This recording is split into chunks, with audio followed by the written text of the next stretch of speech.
porque é comprovado que a grande maioria das pessoas que realmente se convertem, elas se convertem, mais de 90% das pessoas que se convertem, elas se convertem antes dos 50 anos de idade, e uma grande porcentagem se converte antes dos 30 anos de idade, se convertem ainda jovem. E ele está dizendo aqui, não que uma pessoa de idade não se converte, mas é muito mais difícil uma pessoa se converter com 60, 70, 80 anos do que com 20 anos. Ele está dizendo o seguinte: olha, lembra-se do Senhor nos dias da tua mocidade. Esse lembrar-se não é pensar, eu lembro de Deus de vez em quando, eu penso em Deus de vez em quando, mas esse lembrar-se é se comprometer, se comprometa, se relacione, busque, tenha um relacionamento profundo com Deus enquanto você é jovem. Coloque os fundamentos da sua vida, da sua mocidade no Senhor, e você vai ver que ao longo dos anos da vida, Deus vai dirigir você e vai livrar você de muitas coisas e tragédias na vida e escolhas na vida que você pode fazer errado, e que vai chegar os anos maus, e vão vir os tempos de luta, e vão vir os momentos difíceis, e as tempestades da vida vão chegar, e vai chegar um tempo em que vai haver o remorso, e você pensar, bom, eu não vivi da maneira como eu poderia ter vivido. Então ele fala, antes que estes anos cheguem, antes de você ser consumido pelo remorso, a melhor coisa é você construir a vida aos pés do Senhor. É a versão de Salomão para o que Jesus falou: buscai em primeiro lugar o reino de Deus, e as outras coisas, o comer, o beber, as preocupações da vida, o comer, o beber, o vestir, as coisas pelas quais os homens passam a maior parte do seu tempo. Olha, essas coisas vão ser acrescentadas a você, estas coisas vão ser dadas a você quando você colocar a Deus em primeiro lugar na sua vida.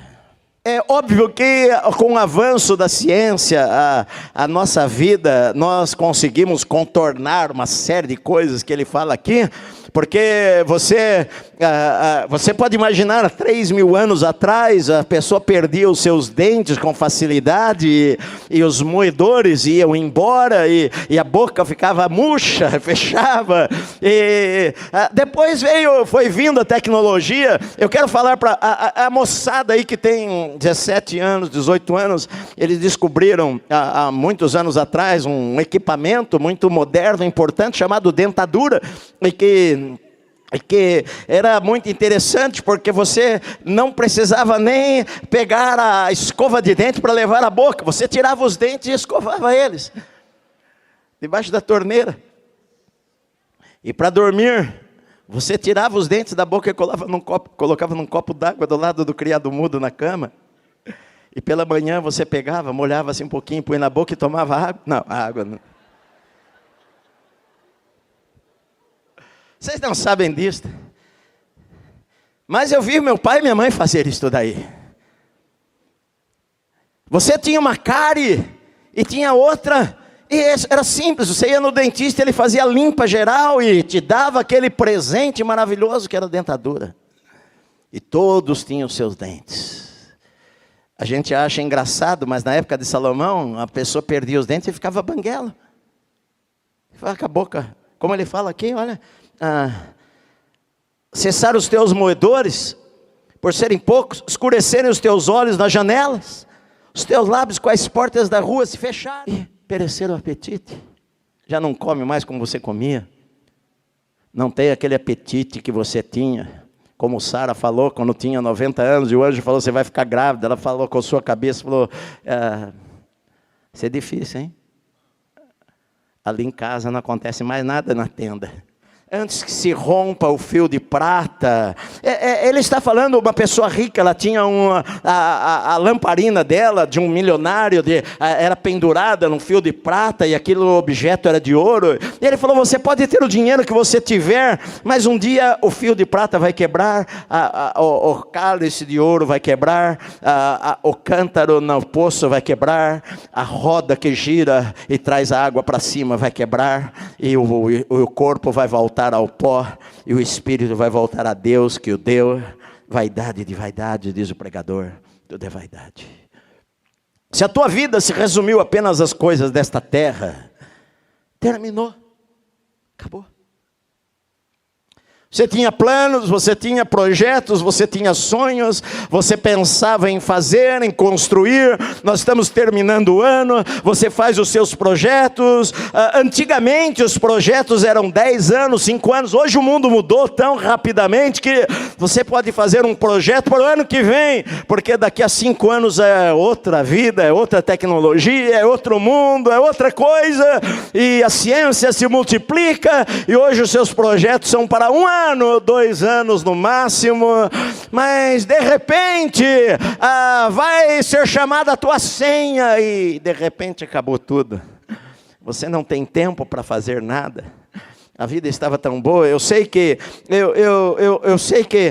vai haver um dia, e nós não sabemos quando é, que Deus determinou. Edson, você vai viver tantos anos. Antônio, você vai viver tantos anos. Maria, você vai viver tantos anos. E depois daquilo você pode ir no melhor médico, você pode conhecer e ser amigo dos melhores especialistas, mas chegou a tua hora. Você pode estar aqui, pode estar do outro lado do mundo, pode ser rico, pode ser pobre. Vai chegar aquele momento, acabou os seus dias. Naquela noite uma voz vai falar para você: hoje é a tua hora. Você vai à casa eterna, o corpo vai voltar ao pó, o espírito vai voltar para a Deus ou para a eternidade. Você foi chamado à casa eterna, e o que você fez vai ficar para quem? E uma palavra que ele usa muito aqui no texto é a palavra antes que. Antes que. Antes que cheguem os maus dias, antes que chegue a velhice, antes que não dê mais tempo para você fazer o que você planejou. Eu tenho os meus alvos, agora dezembro eu tenho meus alvos para 2020. Eu quero ler um livro por mês, eu quero guardar R$1.000 por mês, eu quero passar toda sexta-feira e levar a minha esposa para jantar fora, eu quero ler 1 capítulo, 2 capítulos da Bíblia por dia, eu quero orar 15 minutos por dia. Eu tenho alvos espirituais, eu tenho alvos financeiros, eu tenho alvos familiares, eu tenho alvos intelectuais.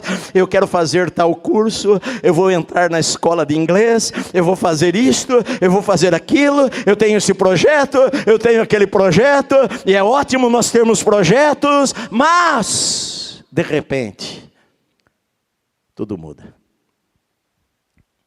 Você não esperava isto, seus familiares não esperavam isto, e as pessoas vão andar pelas praças ao redor do caixão chorando e falando: ele era um bom homem, ele era uma boa mulher, cheia de sonhos, tinha tantos planos, tantas coisas, mas não deu tempo, a vida foi embora. Talvez alguém que tenha 70 anos tem mais tempo de vida do que você que tem 20. Porque quem tem 20 pensa: eu vou viver até 80, mas a gente não sabe. Por isso que diz: olha, lembra-te, consagra a tua vida, coloca a tua vida nas mãos do Senhor antes que cheguem os maus tempos, os maus anos, o mau momento. E que eu acredito que uma das piores coisas que tem na vida de uma pessoa é o remorso de não ter feito aquilo que precisava fazer. Por isso que a Bíblia diz que hoje é o dia da salvação, hoje é o dia de nós fazermos coisas que nós sabemos que precisamos fazer, mas que muitas vezes nós adiamos em nossa vida. Eu li uma vez, eu não me lembro direito de uma história, que uma pessoa, ela tinha na sua prateleira lá aquelas xícaras de cristal e louça da China importada, estava lá guardada, fechada no armário para uma ocasião especial, mas de repente a vida mudou e o marido morreu, e as louças ficaram lá, intactas, sem usar. Ela pensou, bom, eu preciso tirar estas coisas. Eu preciso colocar na segunda-feira a mesa bonita. Eu preciso usar o aparelho de jantar que eu comprei para uma data especial. Porque hoje é um dia especial que eu tenho. Quando eu falo sobre isso, eu me lembro de algumas coisas, porque às vezes na nossa vida, quando nós resolvemos acertar as coisas, pode ser realmente tarde demais, e a gente perdeu o momento, perdeu o tempo. Perdemos o momento de acertar, de pedir perdão, de falar que é importante, de consertar as coisas. Deixamos em nossa vida as coisas quebradas. Quantas pessoas morrem sem ter falado com o pai ou com a mãe, ter pedido perdão e ter acertado as coisas, e deixa para amanhã. Amanhã eu vou fazer, amanhã eu vou visitar, amanhã eu vou estar lá, amanhã vai ser o dia, e ela não sabe que não existe amanhã para aquela outra pessoa lá. Se eu pudesse ser 50 pessoas e ir em todos os hospitais quando algum irmão fica doente, eu não consigo ir. Não é porque eu não amo você, não, porque eu sou uma pessoa só. Mas muitas vezes eu vou num hospital, eu nunca me arrependo. Puxa, perdi o meu tempo. Não.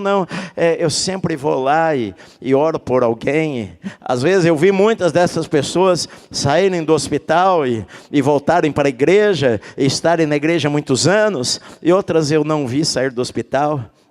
Eu fiz o enterro delas alguns dias depois. E várias delas, como a sua irmã, que eu me lembro quando eu a visitei, não sabia se ela reconhecia a gente, ela só mexia os olhos. Mas quando eu entrei lá no hospital, acho que foi das clínicas, enfim, quando eu entrei no quarto, quando eu perguntei, sabe onde está o leito da fulana de tal? Eu vi porque ela fez assim. Ela ouviu a minha voz. E quando eu cheguei perto dela, não sabia se ela reconhecia as pessoas, ela ficou com o olho assim. Eu vi assim, uma lagriminha na ponta do olho dela. Como eu vi nos olhos de tanta gente.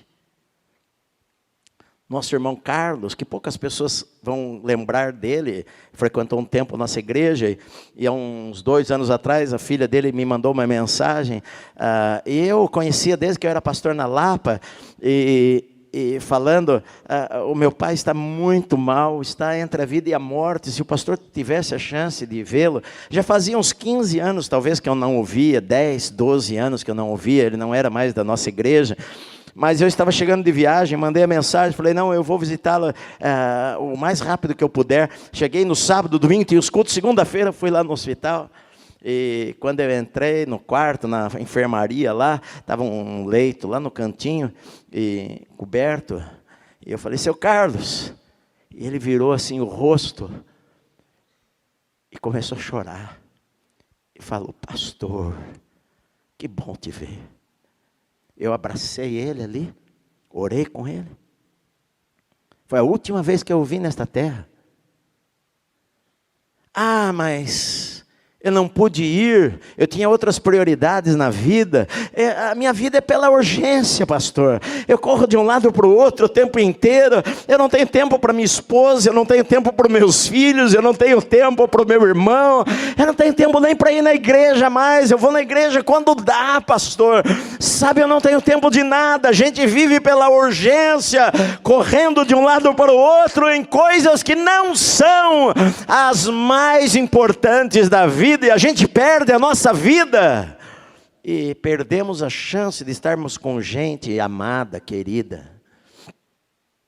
Eu não sei se eu vou morrer antes da minha esposa, eu não sei que dia que ela vai, eu não sei o dia que eu vou, mas enquanto a gente pode, aproveita o tempo, aproveita a oportunidade que Deus te dá. Eu sempre falo, você não precisa ter dinheiro, vai chupar um picolé de limão. Você dá uma mordidinha, ela dá uma mordidinha, você dá outra mordidinha. É isto. Sabe, todos nós temos escolhas a fazer em nossa vida. Eu vou viver para Deus? Sou crente só de nome? Esses dias eu liguei a televisão, eu estou como presidente do Conselho de Pastores ainda, e por alguns anos, e eu prego bastante para pastores, e eu sempre falo para pastores, falei, queridos, vocês sejam pastores, sejam pastores.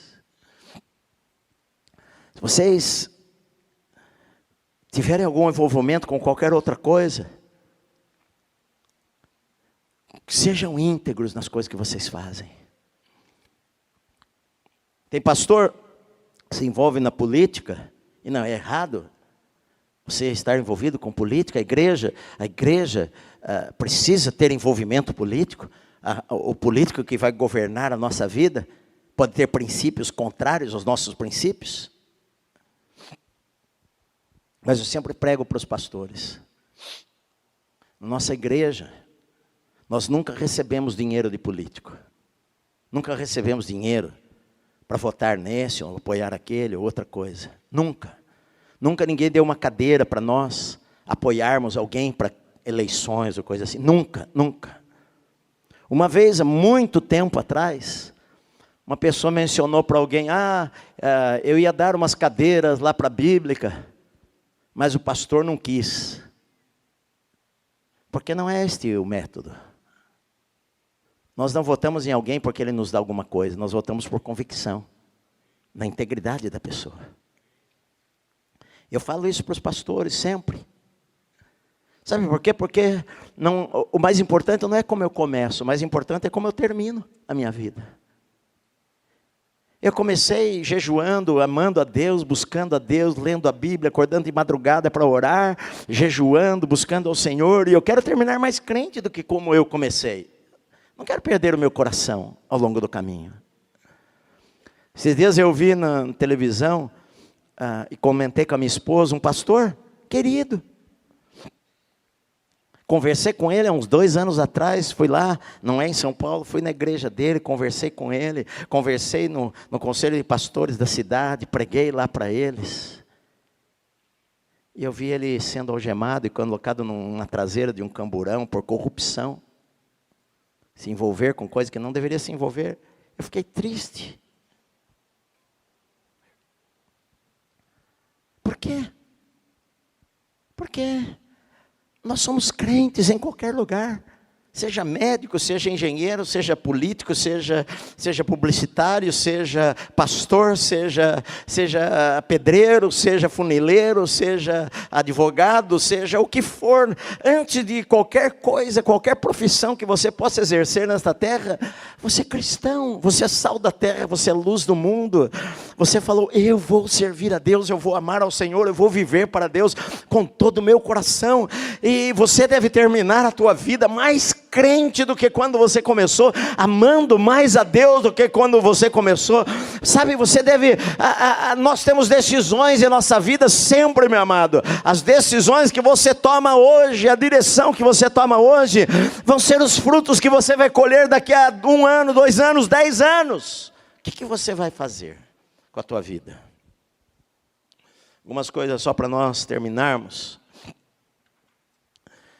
Que você pode ter os teus alvos, mas antes de você ter os alvos que vão ficar aqui, como eu sempre falo, você pode ter se tornado o diretor da maior empresa do Brasil, o dia que você morrer, o outro vai ocupar o teu cargo. Você não viu seus filhos crescerem? Eles vão embora. Você não viu. Estava trabalhando. Não jantou com a esposa. Perdeu a hora. Vá para a igreja, meu amado. Leve os seus filhos para a igreja. Leia a Bíblia na tua casa. Ora na tua casa. Busca a direção de Deus para a tua vida. Sirva ao Senhor de coração. Enquanto não é tarde demais, faça algo para Deus. Trabalhe para o Senhor. Trabalhe na igreja. Ajude a cuidar das crianças. A vida está passando. Ajuda lá no berçário. Eu fiz um levantamento aqui na igreja, eu fiquei impressionado com tanta gente que trabalha. São 1000 e tantas pessoas que servem aqui neste lugar. Esses dias eu coloquei uma foto lá do berçário, são mais de 140 pessoas que só trabalham no berçário da igreja, cuidando de bebezinho. estão servindo os irmãos, ajudando os irmãos. Enquanto você está aqui, há um batalhão de gente cuidando dos seus filhos. Se disponha. A vida passa e acontece o que acontece aqui. Os braços já não são mais fortes como eram, as pernas já não são mais fortes como eram, e o ânimo já não é tão grande como era. As orações que mais as pessoas pedem é: pastor, ora pela minha coluna, estou com bica de papagaio, estou torto aqui, torto ali. Conversa dos irmãos, que remédio você está tomando, irmão?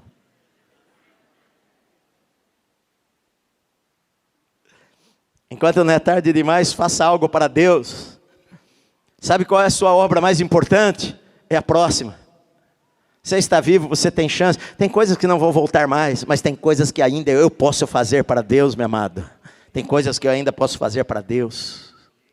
Você pode ir na praça, nós temos culto na praça. Ah, pastor, que época maravilhosa, na época dos anos 80, 70. Ah, quantas vezes eu preguei na rua, quantas vezes eu lá na rua direita, no final da tarde, 6:30 da tarde, 7 horas da tarde, lá, passando o correio ali, subindo ali, entrando ali, que sai na rua direita. Quantas vezes, 7 horas da tarde, uma multidão se espremia andando por aquelas ruas. Eu estava lá na esquina, lá com a minha biblinha, pregando para as pessoas que iam passando, e muitas vezes formava uma roda imensa de gente, todo mundo parado, saindo da correria dos escritórios, e eu trabalhava lá naquela Luiz Antônio, é isso? Ali no viaduto Maria Paula, que subia ali, a Brigadeiro Luiz Antônio, eu trabalhava ali, e saía correndo para ir ali, e pregar a palavra para aquelas pessoas lá, e, pastor, que saudade. Pois bem, nós temos culto na praça aqui também, é só matar a saudade, ir para lá, e falar de Cristo. A pior coisa, na verdade, que prende você, não deixe o teu passado prender você, não deixe os fracassos do passado, não deixe que o diabo fale para você que passou todo o tempo. Tem coisas sim que não tem como voltar, mas tem coisas que você pode ainda fazer. Moisés começou o ministério dele, na verdade, com 80 anos, eu preguei uma série sobre isso. Sara ficou grávida, Sara ficou grávida com 89 anos. Raabe, a prostituta, foi salva já da sua prostituição lá em Jericó, e casou-se com um crente da tribo de Judá. E Jesus foi descendente de uma prostituta. Deus pode fazer coisas grandes na sua vida ainda hoje, meu amado. Sabe, no circo antigamente, hoje a gente não vê mais circo. Antigamente, eu me lembro quando eu era criança, chegava um circo na nossa cidade, e se instalava em um campinho de futebol, e batiam as estacas lá, e eu me lembro quando eu era criança, eu via sempre algum elefante, era uma atração você ver um elefante, e ficava preso, eles amarravam uma corda aqui no pé do elefante, e uma estaca, e o elefante ficava ali o dia inteiro ali, esperando a hora da apresentação. Sabe como que se treinava o elefante? Quando o elefante é pequenininho, quando ele nasce, o treinador amarra uma corda no pé dele e põe uma estaca, amarra na estaca e finca a estaca ali. O elefantinho ainda recém-nascido, ele tenta fazer força, mas ele não consegue se soltar daquela estaca. E na cabeça dele fica aquela mensagem: você está preso à estaca. De maneira que o elefante cresce e tem várias toneladas, e eles usam o mesmo método. E eles prendem o pé do elefante naquela estaca. O elefante poderia fazer assim, e aquela estaca era jogada longe. Mas ele não faz, porque ele não está preso pela estaca. Ele está preso pela sua memória, está preso pelas suas lembranças. A sua cabeça diz: eu não posso sair daqui. Esta é a armadilha que o diabo usa para falar para você.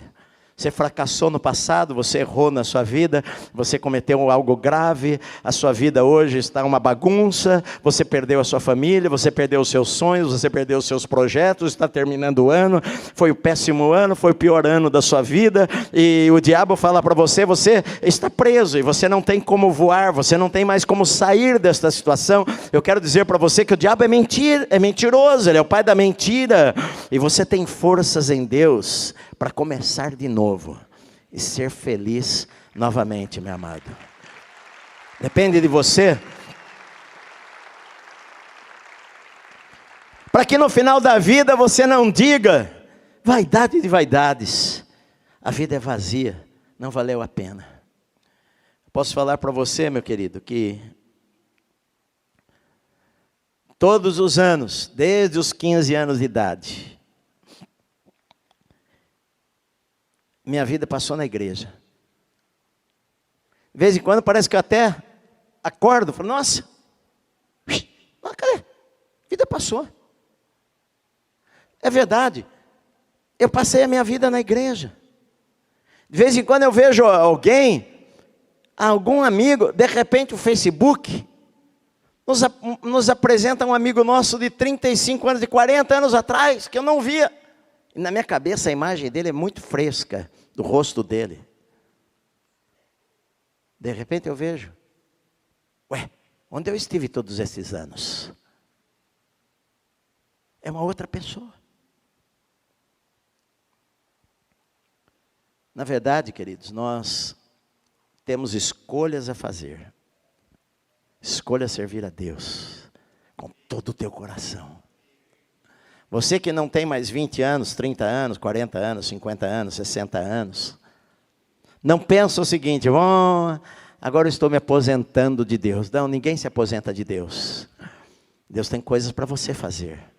Você pode ir lá para a praça, você pode ir com os irmãos.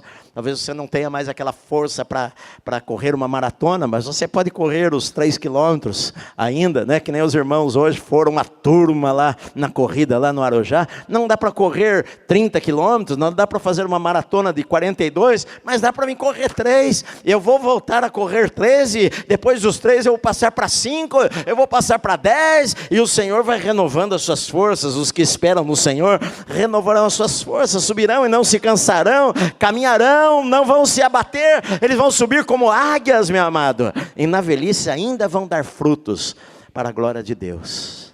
Seja o que Deus quer que você seja, seja uma bênção. É isso que Deus tem para você.